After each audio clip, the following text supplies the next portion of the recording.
Selamat datang di video PDD UKT-PT bidang pengajaran sertifikasi dosen tahun 2025 Universitas Muhammadiyah Magelang. Video ini terbagi menjadi dua bagian, yaitu yang pertama penjelasan mata kuliah, kemudian kedua proses pembelajaran di kelas. Perkenalkan, nama saya Arif Kusuma Wardani, SSI MFAM.SC, dosen program studi D3 Farmasi Fakultas Ilmu Kesehatan Universitas Muhammadiyah Magelang. Latar belakang saya S1 Kimia MIPA, S2 Ilmu Farmasi. Saat ini saya mengampu mata kuliah kimia medisinal di semester 3 dengan bobot SKS 2 SKS sesuai dengan sebaran mata kuliah prodi S1 Farmasi. Mata kuliah kimia medisinal merupakan salah satu cabang ilmu kimia yang dipelajari dalam program studi farmasi, kimia, ataupun ilmu kesehatan. Kimia medisinal mempelajari hubungan antara struktur aktivitas suatu senyawa dengan aktivitas biologisnya, khususnya yang berkaitan dengan penggunaan senyawa kimia sebagai obat. Capaian pembelajaran lulusan mencakup yang pertama, lulusan mampu menunjukkan sikap bertanggung jawab atas pekerjaan di bidang keahliannya secara mandiri. Yang kedua, lulusan mampu menguasai teori, metode, aplikasi ilmu dan teknologi farmasi, farmasetika, kimia farmasi, farmakognosi, farmakologi, konsep dan aplikasi ilmu biomedik, biologi, anatomi manusia, mikrobiologi, fisiologi, patofisiologi, etik biomedik, biostatistik, metode penelitian, konsep farmakoterapi, pharmaceutical care, farmasi praktis, serta prinsip pharmaceutical calculation, epidemiologi, pengobatan berbasis bukti, farmakoekonomi, dan promosi kesehatan. Ketiga, lulusan mampu menerapkan pemikiran logis, kritis, sistematis, dan inovatif dalam konteks pengembangan atau implementasi ilmu pengetahuan dan teknologi yang memperhatikan dan menerapkan nilai humaniora dalam bidang kefarmasian. Yang keempat, lulusan mampu mengaplikasikan pengetahuan dan skill kefarmasian dalam pengembangan bisnis kreatif, inovatif, dan islami, khususnya dalam bidang pelayanan kefarmasian dan bahan alam berbasis teknologi informasi disupervisi oleh apoteker. Metode pembelajaran yakni problem based learning, yaitu pendekatan pembelajaran yang berpusat pada strategi dan konteks tertentu untuk membantu mahasiswa memahami konsep dan keterampilan melalui penerapan langsung. Unsur penilaian mata kuliah yaitu teori 60%, praktikum 40%. Teori mencakup proses pembelajaran, tugas, UKTS, dan UKAS. Sedangkan praktikum mencakup pretest dan posttest, proses praktikum, laporan, dan responsi. Berikut video pembelajarannya. Assalamualaikum warahmatullahi wabarakatuh. Waalaikumsalam warahmatullahi wabarakatuh. Selamat pagi teman-teman semua. Bagaimana kabarnya? Alhamdulillah baik. Baik, sebelum pembelajaran kita mulai, marilah kita berdoa terlebih dahulu, dipimpin oleh salah satu. Ya. Berdoa mulai. Bismillahirrahmanirrahim. Raditu billahi robba wa bil islami dina wa bi muhammadin nabiyya wa rasula. Rabbi zidni ilma warzuqni fahma. Amin. Mari teman-teman kita tilawah membaca Al-Quran surat Al-Baqarah ayat 6 sampai 10. A'udzu billahi minasyaitonir rajim. Bismillahirrahmanirrahim. Innalladzina kafaru sawa'un 'alaihim a'andzartahum am lam tunzirhum la yu'minun.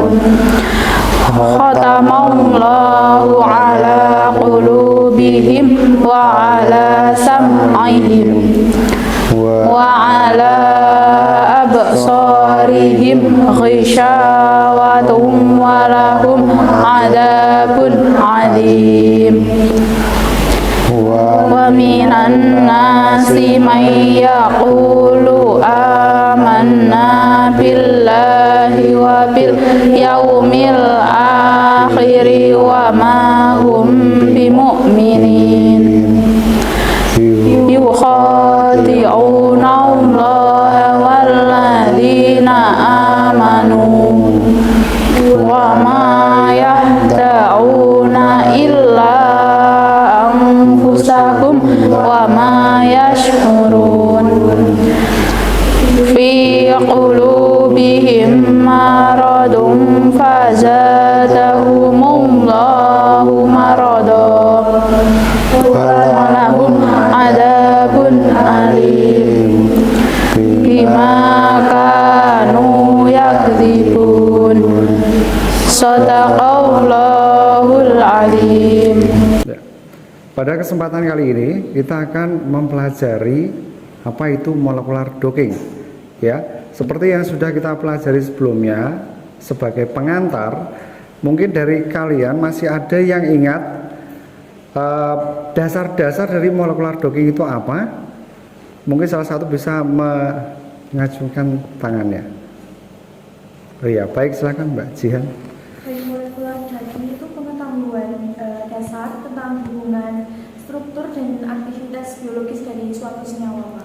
Iya, baik. Jadi dari rekan kalian masih ada yang ingat ya, pernah saya sampaikan di pertemuan sebelumnya bahwa kita akan belajar mengenai interaksi, mengenai senyawa-senyawa yang nantinya akan diketemukan atau didongengkan dengan suatu reseptor, yakni reseptor protein. Baik, sebelum kita melanjutkan materi lebih jauh, kita pertama pastinya harus mengetahui tujuan pembelajaran kali ini, yakni mahasiswa diharapkan setelah mempelajari materi ini nanti akan bisa memahami prinsip dasar, metode, aplikasi molecular docking dalam proses penemuan dan pengembangan suatu obat. Kemudian tujuan pembelajaran, setelah mengikuti pembelajaran, mahasiswa juga diharapkan nanti mampu menjelaskan konsep dasar dan prinsip kerja molecular docking. Kemudian yang kedua, mengidentifikasi target biologis ligan yang sesuai untuk docking. Kemudian yang ketiga, menggunakan perangkat lunak seperti Autodock, Pirex, iGameDock dan lain sebagainya. Kemudian yang keempat, menganalisis hasil docking baik skor afinitas, ikatan hidrogen dan posisi ligan. Kemudian yang kelima, mengintegrasikan hasil docking dalam konteks desain dan optimasi obat. Nah, pada pertemuan pertama ini kita nanti akan banyak dalami karena ini sebagai materi dasar. Jadi kita akan belajar mengenai definisi, kemudian definisi dan sejarah singkat docking, kemudian peran dalam drug discovery, kemudian hubungan dengan kimia medisinal dan jenis-jenis docking, yakni rigid docking atau flexible docking. Nah, definisi sejarah singkat molecular docking. Molecular docking adalah teknik dalam kimia komputasi yang digunakan untuk memprediksi orientasi terbaik dari suatu molekul kecil, biasanya senyawa obat atau calon atau kandidat obat yang disebut sebagai ligan saat berinteraksi atau berikatan dengan target biologisnya seperti protein, enzim, dan reseptor. Nah, peran docking dalam drug discovery, ya ini di sini menjadi tools atau alat atau teknik ya dalam desain modern suatu obat yang nantinya ini akan menjadi suatu alat yang pendekatannya mendekati screening suatu senyawa yang dilakukan di laboratorium. Nah, di sini peninjauannya dari apa? Pendekatan geometris sederhana, akan tetapi metode prediktifnya untuk memprediksinya ini cukup canggih dan datanya bisa kita memperoleh data yang dapat divalidasi dengan baik ya, dengan menggunakan perangkat lunak atau software yang nanti kita gunakan untuk melihat, memprediksi bagaimana interaksi obat dengan reseptor sehingga kita memperoleh suatu senyawa calon kandidat obat yang paling baik, yang paling poten. Nah, di sini kita akan sedikit mengulas tentang metode molecular docking. Yang pertama ada rigid docking, kemudian ada flexible docking. Di mana rigid docking ini atau disebut dalam bahasa Indonesia merupakan docking yang kaku, ya ini baik ligan maupun targetnya atau protein tersebut ini dianggap kaku karena dalam proses dockingnya, proses bertemunya antara ligan dengan protein atau reseptornya itu tidak mempertimbangkan pergerakan geometri dari senyawanya. Jadi apabila dia suatu saat tepat berinteraksi kemudian langsung diem saja gitu ya, tidak melakukan perubahan energi untuk menstabilkan diri, mencari posisi yang paling nyaman, yang paling stabil, sehingga itu disebut rigid docking gitu ya. Di sini untuk rigid docking memiliki kelebihan cepat dan ringan secara komputerisasi. Jadi kalau menggunakan software yang menerapkan rigid docking, maka kalian kerjanya cukup simpel dan cepat ya. Jadi tidak banyak melakukan scoring function atau perhitungan secara algoritma itu yang berulang-ulang. Nah, sehingga diperoleh data yang lebih cepat. Tetapi kekurangannya pendekatannya dengan screening secara laboratorium ini lumayan lumayan kurang ya. Maksudnya pendekatannya dengan realita di laboratorium itu masih agak jauh. Nah, sehingga banyak orang tidak menggunakan metode ini karena pendekatan dalam hal screening senyawa kimia di dalam laboratorium itu masih terlampau jauh ya, antara yang diperoleh di laboratorium faktanya dengan yang dilakukan di dalam metode docking. Nah, software yang dikenal saat itu ya ini bernama DOCK ya atau AutoDock, itu cukup dikenal di zaman dahulu, era dahulu saat penemuan metode ini dengan rigid docking. Kemudian yang kedua ada flexible docking. Apa itu flexible docking? Jadi flexible docking ini apabila suatu target atau suatu protein ya berinteraksi dengan ligan, prosesnya itu tidak kaku ya, kebalikan dari yang metode rigid. Jadi dia fleksibel, di mana nanti saat reseptor dengan ligan itu bertemu, dia tidak langsung fit ya dan match, tapi dia akan menyesuaikan diri dulu bagaimana posisi atau geometri yang tepat, yang pas, sehingga memiliki energi yang minimize, energinya itu sangat kecil, sehingga dia merasa nyaman saat berinteraksi. Itulah yang dinamakan flexible docking. Jadi ada beberapa parameter yang memberikan efek terhadap pergerakan atau geometri dari molekulnya, tidak seperti rigid docking. Kalau rigid docking tadi sekali langsung tertambat di dalam protein, dia akan diam saja, tapi ini dia akan bergerak menyesuaikan diri terhadap ceruk atau cavity atau binding set dari proteinnya untuk mendapatkan posisi yang paling stabil. Kelebihannya secara eksperimen ini akan mendapatkan data yang lebih akurat. Kemudian dapat mengeksplorasi lebih banyak kemungkinan interaksi dan konformasi, karena belum tentu sisi sebelah luar dan dalam itu akan hanya satu kali berinteraksi. Mungkin dia bolak-balik gitu ya istilahnya kalau bergerak itu.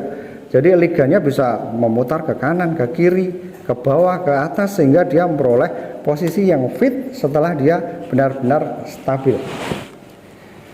Untuk kekurangannya, prosesnya lebih kompleks, ada banyak parameter yang perlu kalian setting ya. Kemudian membutuhkan komputerisasi yang lebih besar. Contohnya misalkan RAM untuk menggerakkan prosesor yang lebih cepat ya. Prosesornya juga membutuhkan prosesor yang memiliki kapasitas yang lebih besar untuk mensupport saat proses docking tersebut. Software yang digunakan yang berkembang sampai saat ini, contohnya ada Autodoc Vina. Autodoc itu sekarang juga sudah berkembang ke flexible docking. Di sini memiliki ligan fleksibel, kemudian proteinnya semi rigid, ya, karakteristik dari Autodoc Vina. Kemudian Glide ini luaran dari perusahaan Schrodinger. Kemudian Gold itu ada protein yang biasa memiliki fleksibilitas, tetapi dia fleksibilitasnya tidak terlalu jauh, ya. Jadi mungkin ada beberapa parameter yang membatasi sehingga dia tidak bisa melakukan perhitungan scoring function dari suatu interaksi reseptor dan ligan itu terlalu jauh. Nah, tadi sebagai pengantar, kita mungkin akan terpikir bahwa kemudian apakah dengan mempelajari metode ini terus kita bisa mengembangkan suatu obat baru? Pertanyaannya begitu, ya. Dan ini nanti akan kita pelajari di pertemuan berikutnya. Nah, untuk saat ini kita mau mencoba menerapkan apa yang sudah saya sampaikan, ya, terhadap teman-teman semua untuk menggali informasi, ya, menggali informasi dengan cara nanti akan saya berikan suatu kasus atau kita akan belajar melalui metode problem based learning, ya. Ada suatu kasus yang nanti saya informasikan seperti di layar, ya. Di sini ada latar belakangnya suatu enzim COX-2, dia berperan penting dalam proses inflamasi atau peradangan. Kemudian obat seperti ibuprofen dan celecoxib ini dapat menghambat enzim ini untuk meredakan nyeri dan peradangan. Nah, tujuan dari problem based learning ini nanti silakan kalian menggali informasi dari pernyataan yang sudah saya berikan di dalam slide, untuk kalian gali informasi, ya, dari suatu literatur atau mungkin dari internet, ya, atau sumber informasi apapun itu, apakah ada, ya, suatu senyawa atau calon kandidat obat yang dapat digunakan untuk mensubstitusi, mengganti dua senyawa obat yang sudah kita kenal ini, ya, sudah kita kenal, baik ibuprofen atau celecoxib, yang nantinya apakah dia berpotensi terhadap reseptor atau tidak, itu nanti akan kita pelajari di pertemuan berikutnya. Tapi untuk saat ini kalian hanya diharapkan untuk bisa mencari informasi, mendapatkan senyawa substituen atau pengganti celecoxib atau ibuprofen yang dapat berperan sebagai calon kandidat obat. Ya, jadi di sini silahkan nanti kalian dibagi menjadi dua kelompok. Nanti silahkan berdiskusi dan nanti saya akan pandu untuk melihat bagaimana hasil diskusi kalian. Begitu, ya. Jelas sampai saat ini? Ya. Baik, untuk saat ini silahkan kalian bisa membentuk suatu kelompok, ya.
Ya, baik teman-teman semua, tadi hasil diskusi kalian siapa yang akan memaparkan di sini salah satu dari masing-masing kelompok atau mungkin salah satu saja. Ya, jadi dari hasil studi kasus tadi tolong diinformasikan apa calon kandidat baru atau senyawa calon kandidat baru yang dapat menggantikan selekoksib atau ibuprofen. Ya, silakan dari tadi dari diskusi kalian tolong disampaikan. Siapa yang menyampaikan? Iya, baik Mbak Faradila. Untuk pemilihan target biologis, targetnya itu enzim COX-2, terus struktur protein diambil dari protein data bank, fokusnya pada situs aktif enzim tempat interaksi dengan inhibitor terjadi. Untuk kandidat calon obatnya ada 3, yaitu kurkumin dari kunyit, yang kedua quercetin dari bawang merah dan apel, dan yang ketiga gingerol dari jahe. Begitu Pak. Terima kasih jawabannya Mbak Faradila. Baik sekali ya, saya pikir karena kalian sudah bisa memahami konsep dasar dalam penemuan obat, ya ini kalian harus tahu bahwa senyawa ligan yang berperan sebagai senyawa aktif di sini dapat disubstitusi oleh senyawa lain ya, yang nanti akan kalian buktikan dengan cara melakukan molecular docking. Ya, jadi kalian paling tidak minimal memahami apa itu yang namanya ligan, senyawa aktif, kemudian reseptor yang nantinya itu merupakan material penting yang akan digunakan dalam molecular docking. Nah, ini jadi pembelajaran kali ini yang harus kita pahami adalah konsep-konsep dasarnya dulu, dan semoga apa yang saya sampaikan ini menjadi pengantar yang nanti akan semakin membawa kalian dalam kuliah di pertemuan berikutnya semakin paham, begitu ya.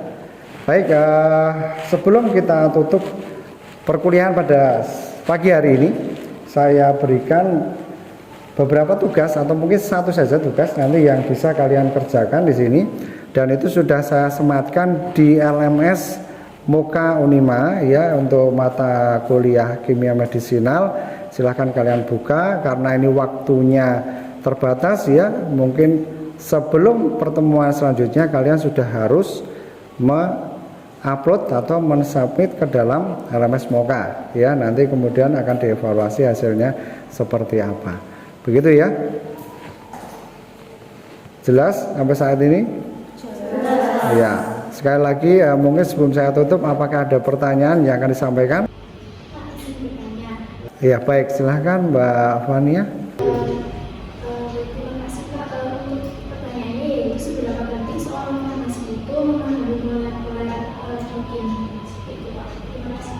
Baik, pertanyaannya Mbak Fania. Jadi seperti yang saya sampaikan di awal ya, kenapa seorang farmasis ini perlu memahami dan menerapkan metode molecular docking dalam proses penemuan obat. Ya, pertama ya ini kita bisa mengefisiensikan waktu ya dalam proses penemuan obat. Kita tahu bahwa proses penemuan obat itu membutuhkan waktu yang puluhan tahun ya, bahkan sampai dia regulasi keluar itu bahkan bisa mendekati 20 tahun. Nah, untuk proses screening awal dari sekian banyak senyawa yang sudah kita ketahui, misalkan dari bahan alam contohnya ya, kita kalau menggunakan suatu instrumen kemudian melakukan screening, misalkan menggunakan GCMS ya atau menggunakan LCMS, kita akan mendapatkan banyak senyawa yang muncul di dalam kromatogram ya. Dari situ apakah kita bisa menguji semuanya? Ya, kalau misalkan bisa dengan metode yang cepat, bagus. Akan tetapi kalau dengan sentuhan teknologi kita tidak perlu melakukan di laboratorium, itu akan mengefisiensikan terutama dari aspek ekonomi ya, karena kita tahu bahwa pengujian di laboratorium itu membutuhkan waktu lama dan biaya yang tidak murah ya, sedangkan kita menggunakan suatu software saja kita bisa memprediksi dari sekian ratusan senyawa mana yang memiliki potensi kandidat obat yang paling baik, sehingga nanti yang akan diteruskan pengujiannya secara in vitro senyawa yang sudah terpilih, jadi tidak semua, begitu ya. Misalkan kita memiliki senyawa yang memiliki kandidat obat 5, jadi tidak dari 100 senyawa yang kita screening diuji semua, cukup 5 itu yang nanti kita hantarkan ke laboratorium untuk diuji secara in vitro dan selanjutnya secara in vivo. Kemudian dilanjutkan lagi sampai tahap yang paling akhir ya, praklinis sampai klinis. Begitu Mbak Fania. Terima kasih. Iya. Baik, terima kasih. Ada lagi yang mau bertanya? Ya, baik, jika tidak ada mungkin saya cukupkan sekian untuk materi pembelajaran kali ini.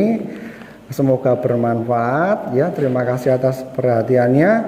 Tetap semangat dalam belajar. Mari kita tutup dengan hamdalah bersama. Alhamdulillahirabbil alamin. Assalamualaikum warahmatullahi wabarakatuh.